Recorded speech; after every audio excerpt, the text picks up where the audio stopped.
علیکم ساتھی اور دوستوں، میں ویلکم کرتا ہوں اپنے چینل پر جس کا نام ہے ڈاکٹر اعجاز حیات لندن۔ آج ہم ڈسکس کریں گے ایک نیو معلوماتی ویڈیو پر جس کا نام ہے پری ڈائبٹیز۔ یہ ایک کنڈیشن ہے اور اس کو سیریس النس بھی کہتے ہیں۔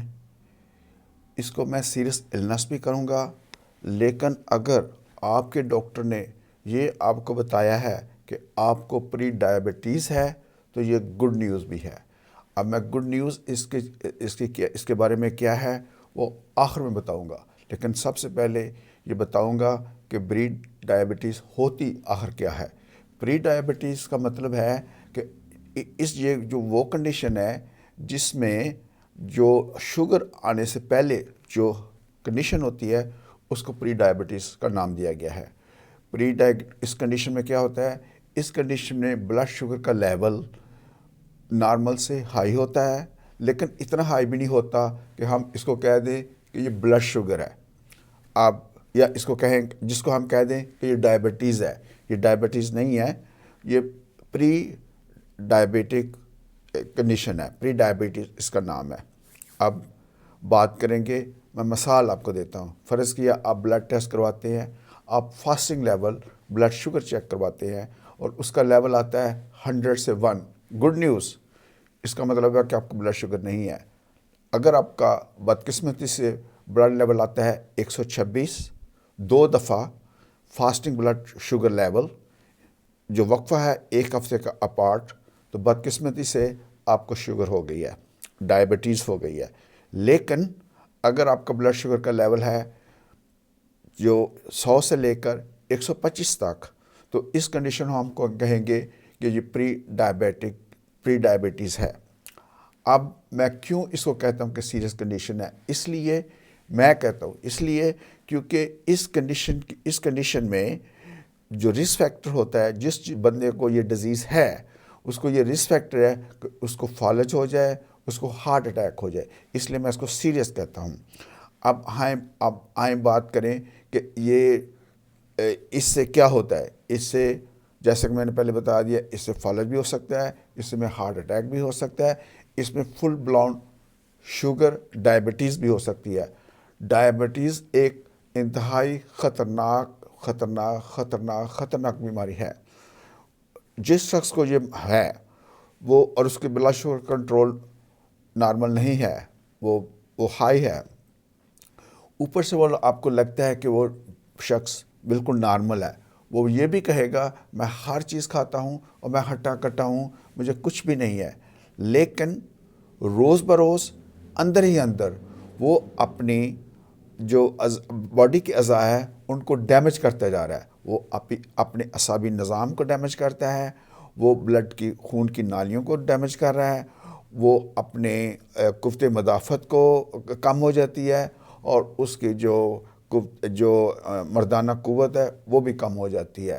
اب کیا ہو سکتا ہے؟ اس کو یہ رسک ہے کہ اس کو ہارٹ اٹیک بھی ہو جائے، خون کی نالیاں ڈیمیج ہونے کی وجہ سے اس کو فالج بھی ہو سکتا ہے اور اس کے گردے بھی فیل ہو سکتے ہیں۔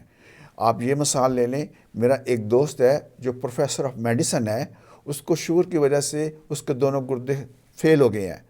اب وہ ہر روز تو نہیں، ہفتے میں 2 دفعہ وہ ڈائلسس کے لیے جاتا ہے، اور اس کی جتنی بھی جمع پونجی تھی وہ سب اب تک خرچ ہو چکی ہے، ڈائلسس کرواتے ہوئے، اپنے گردے صاف کرواتے ہوئے، اور جو رہی کچی وہ اب مزید خرچ ہو جائے گی، اور یہ بڑی پینفل سی کنڈیشن ہے، بہت زیادہ پین دیتی ہے۔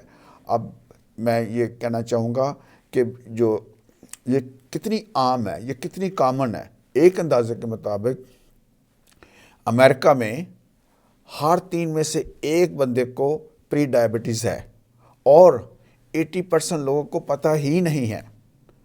یہ بہت ہی خطرناک بیماری ہے۔ اس کے رسک فیکٹر بتانے سے پہلے میں آپ کو اس کی علامات بتاؤں گا۔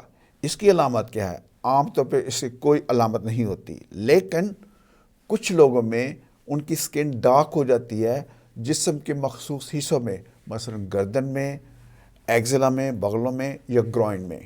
اگر آپ کی آپ کے یہ نشانی ہے آپ کے باڈی میں تو خدارہ آپ جائیں اپنا بلڈ ٹیسٹ کروائیں، بلڈ شوگر کا ٹیسٹ کروائیں، فاسٹنگ. اور اگر آپ پاکستان میں ہیں تو یہ بلڈ شوگر ٹیسٹ بڑا ایزی ہے. آپ فاسٹنگ کرتے ہوئے کسی بھی لیبارٹری میں چلے جائیں، وہ 100 روپیہ لیں گے اور آپ کا بلڈ شوگر چیک کر دیں گے اور اس کی ریڈنگ کے مطابق آپ اپنا علاج کر سکتے ہیں. اب میں بات کرتا ہوں کہ کون سے رسک فیکٹر ہیں. نمبر 1، اگر آپ اوور ویٹ ہیں. اگر آپ اوور ویٹ ہیں، ایک عام آدمی کا وزن ہوتا ہے 70 کلو گرام. اگر آپ کا وزن زیادہ ہے یا آپ اوور ویٹ ہیں تو یہ ایک رسک فیکٹر ہے کہ آپ کو پری ڈائبٹیز ہے یا ہو چکی ہے. نمبر 2، آپ کی جو ویسٹ کا سائز ہے، آپ کی کمر کا سائز، اگر آپ مرد ہیں تو 40 سے زیادہ ہو، اور اگر آپ فیمیل ہیں تو 35 سے زیادہ. اگر آپ کی ویسٹ ہے تو آپ کو رسک فیکٹر ہے، یہ ایک رسک فیکٹر ہے کہ آپ کو پری ڈائبٹیز ہو سکتی ہے. Number 3، age. یہ کنڈیشن، یہ بیماری ہر ایج میں ہو سکتی ہے لیکن عام طور پہ 35 سال کے اوپر لوگوں کو ہوتی ہے. تیسری ہے چوتھی ہے ڈائٹ. ڈائٹ کی ہم بات کریں، وہ لوگ جو ریڈ میٹ کھاتے ہیں اور پروسیس میٹ کھاتے ہیں. اب میں یہ وضاحت کر دوں کہ ریڈ میٹ کس کو کہتے ہیں. ریڈ میٹ ہم کہتے ہیں بڑے گوشت کو، چھوٹے گوشت کو. وائٹ میٹ کہتے ہیں ہم فش کو یا مرغی کے گوشت کو. جو لوگ ریڈ میٹ اور پروسیس میٹ کھاتے ہیں، اور وہ جو لوگ میٹھی چیزیں بہت کھاتے ہیں، مثلاً برفی، مٹھائی، رس گلا، جلیبیاں، اور جو میٹھے مشروبات پیتے ہیں جیسے روح افزا ہو گیا، جیسے جام شیریں ہو گیا، اور جو بیکری کی چیزیں کھاتے ہیں، وہ ان کے جو یہ غذا ہے وہ ان کو پری ڈائبٹیز کر سکتی ہے. اس سے اگلی جو پوائنٹ ہے 5واں، وہ یہ ہے کہ اگر جو آپ کا جو سستی یا کاہلی ہے یا انیکٹیویٹی ہے، اگر آپ کو عادت نہیں ہے کوئی ورزش کرنے کی، سیر کرنے کی، واک کرنے کی، تو یہ بھی یہ آپ کی یہ جو عادت ہے یہ بھی پری ڈسپوز کر سکتی ہے. اس کا بھی یہ بھی رسک فیکٹر ہے آپ کو پری ڈائبٹیز ہونے کا. اس کے علاوہ فیملی ہسٹری، اگر آپ کے ماں باپ میں ڈائبٹیز ہے، آپ کے بہن بھائیوں میں ڈائبٹیز ہے، تو چانسز ہے کہ آپ کو بھی پری ڈائبٹیز ہو جائے. اس کے بعد ہم بات کرتے ہیں ریشیل یا جو نسل میں یا جو ایتھنک جو گروپ ہے. اگر آپ ایشین ہیں تو آپ کو جو آپ میں ڈائبٹیز ہونے یا پری ڈائبٹیز ہونے کی شرح بہت زیادہ ہے. اگر آپ جو پاکستان میں رہ رہے ہیں یا انگلینڈ میں رہ رہے ہیں یا آسٹریلیا میں رہ رہے ہیں یا امریکہ میں رہ رہے ہیں، آپ کا جو آپ کو زیادہ چانسز ہے کہ آپ کو پری ڈائبٹیز ہو سکتی ہے.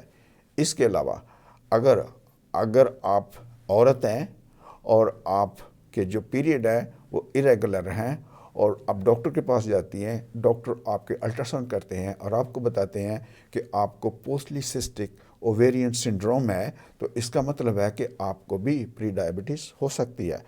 وہ کچھ عورتیں جب وہ حاملہ تھیں اور وہ پریگننٹ ہو گئی، اب ان کو بھی پری ڈائبٹیز ہو سکتی ہے اور ان کے بچوں کو بھی پری ڈائبٹیز ہو سکتی ہے. اس کے علاوہ نیند، اگر آپ سوتے ہیں اور سوتے میں آپ خراٹے لیتے ہیں اور خراٹے کے دوران آپ کے جو ایئر وے ابسٹرکٹ کرتے ہوئے آپ کو ایسے لگتا ہے جیسے آپ کا سانس رک رہا ہے چند سیکنڈ کے لیے اور آپ اٹھ جاتے ہیں، اور یہ کنڈیشن بھی جس کو کہتے ہیں ابسٹرکٹیو سلیپ اپنیا، یہ بھی کنڈیشن ایک ایسی ہے جو کہ پری ڈائبٹیز کر سکتی ہے. اور اس کے علاوہ ہم بات کریں گے کہ آخر اس کا کیا علاج ہے. جی، یہ کنڈیشن جو ہے وہ ریورسیبل ہے. یہی میں نے آپ کو بتایا کہ یہ اگر آپ کا ڈاکٹر بتاتا ہے کہ آپ کو پری ڈائبٹیز ہے تو آپ دھیان سے سنیں، ڈاکٹر کی بات سنیں، میری بات سنیں. آپ اگر اپنا لائف سٹائل چینج کر لیں، آپ بہت زیادہ ایکسرسائز کریں، آپ اپنے وزن کو کم کریں، آپ اپنی ویسٹ کے سائز کو نارمل لے کر آئیں، آپ کی جو ڈائٹ ہے اس میں ریڈ میٹ اور اس میں جو پروسیس میٹ ہے اور اس میں جو میٹھی چیزوں کو نکال دیں، تو بہت زیادہ چانسز ہے کہ آپ اس ڈیزیز سے نجات حاصل کر لیں. نہ صرف اس ڈیزیز سے بلکہ آپ کو جو رسک ہے ہارٹ اٹیک ہونے کا، فالج ہونے کا اور گردے فیل ہونے کا بھی کم ہو سکتا ہے۔ اب شوگر جو ڈائبٹیز ہے وہ بہت ہی خطرناک بیماری ہے، کیونکہ ہم نے اس سے بچنا ہے، کیونکہ وہ ہم نے یہ دیکھا ہے کہ اس کی وجہ سے، اور وہ لوگ جو سگریٹ پیتے ہیں، تمباکو نوشی کرتے ہیں، ایک تو ان کی کمپلیکیشن، اوپر سے اگر ان کو ڈائبٹیز ہے یا پری ڈائبٹیز ہے اس کی بھی کمپلیکیشن، تو یہ ٹھیک نہیں ہے ان لوگوں کو، یہ بالکل ٹھیک نہیں ہے۔ تو خدا را اگر آپ اس رسک گروپ میں آتے ہیں تو آپ اپنی لیبارٹری میں جائیں، صبح کا ناشتہ کیے بغیر آپ اپنا بلڈ ٹیسٹ کروائیں اور بلڈ شوگر لیول کروائیں فاسٹنگ، اور اگر تو 100 ہے تو آپ سیلیبریٹ کریں، لیکن اگر آپ 100 سے زیادہ ہے اور 125 سے نیچے ہے تو آپ کو کنڈیشن ہے پری ڈائبٹیز کی، اور یہ ویک اپ کال ہے، یہ اس کو انگلش میں کہتے ہیں ویک اپ کال، کہ یہ آپ کو اٹھانے کے لیے ایک میسیج ہے کہ بھائی دیکھو، آپ کو اپنی اس بات کو سیریس لینا چاہیے کہ آپ اپنے لائف سٹائل چینج کریں، اپنی ڈائٹ کو چینج کریں، ڈاکٹر سے رجوع کریں۔ دیر سم میڈیسن ہیں، کچھ میڈیسن ہیں جو، لیکن اس کے لیے لائسنس نہیں ہے، اس کے لیے آپ اپنے ڈاکٹر سے ڈسکس کریں، کیونکہ اگر میں اس پہ بحث نہیں کرنا چاہتا، کیونکہ اس پہ بہت سارے کویشچن آتے ہیں کہ کیا وہ میڈیسن اس کنڈیشن میں پری ڈائبٹیز میں میڈیسن دینی چاہیے یا نہیں، کیونکہ اس کی بہت ساری امپلیکیشن ہے۔ فار ایگزامپل، جو آپ کی جو مارگیج لینے کی ابیلٹی ہے اس پہ متاثر ہو سکتی ہے، آپ کی لائف انشورنس ہے اس پہ متاثر ہو سکتی ہے، آپ کے جو ڈرائیونگ لائسنس ہے اس پہ متاثر ہو سکتی ہے، اور آپ کے امپلائمنٹ میں۔ اس لیے خدا را آپ جب اس کوئی میڈیسن پری ڈائبٹیز کے لیے لینا چاہتے ہیں تو پہلے ان کنڈیشن کا سوچ لیں۔ آپ کمنٹس دے کے مجھ سے پوچھ سکتے ہیں یا اپنے ڈاکٹر سے پوچھ لیں، لیکن جو اس کنڈیشن کو سیریس لیں۔ اور میں یہ اس لیے کہتا ہوں گڈ نیوز، کہ جب میں انگلینڈ میں تھا، میں لندن میں تھا، تو ایک کنسلٹنٹ کارڈیالوجسٹ کہہ رہا تھا، میں وہاں بیٹھا تھا دوسرے ڈاکٹر کے ساتھ، اور وہ لیکچر دے رہا تھا، اور وہ کہہ رہا تھا جس بندے کو چیسٹ پین ہوگی وہ کبھی ہارٹ اٹیک سے نہیں مرے گا۔ اس کا کہنے کا مطلب ہے کہ وہ بندہ جو اویئر ہو جائے گا کہ بھائی دیکھو ہارٹ اٹیک آ سکتا ہے اور اس سے بچنے کے لیے کیا کیا جائے۔ اسی لیے میں کہتا ہوں جس کو پری ڈائبٹیز ہو گئی ہے تو یہ گڈ نیوز ہے، اس کو پتہ لگ جائے گا کہ بھائی ڈائبٹیز آنے والی ہے، اس کی کمپلیکیشن بھی آنے والی ہیں، لہٰذا اس سے بچنا چاہیے، اور اس سے بچ سکتے ہیں اور اس سے نجات حاصل کر سکتے ہیں۔ اب میں آپ کو ویڈیو سننے کا بہت بہت شکریہ، اور آپ کے ٹائم کا بہت بہت شکریہ۔ اگر آپ کو ویڈیو اچھی لگتی ہے تو اپنے دوستوں میں، پیاروں میں اس کو شیئر کریں، ویڈیو کو لائک کریں، اور میرے چینل کو سبسکرائب کریں۔ اسی طرح کی معلوماتی ویڈیو صحت کے بارے میں آپ کو ملتی رہے گی۔ تب تک کے لیے آپ سے میں اجازت چاہتا ہوں۔ اللہ حافظ۔ آپ لوگ، امید ہے آپ لوگ خیریت سے رہیں گے۔ Thank you. اللہ حافظ۔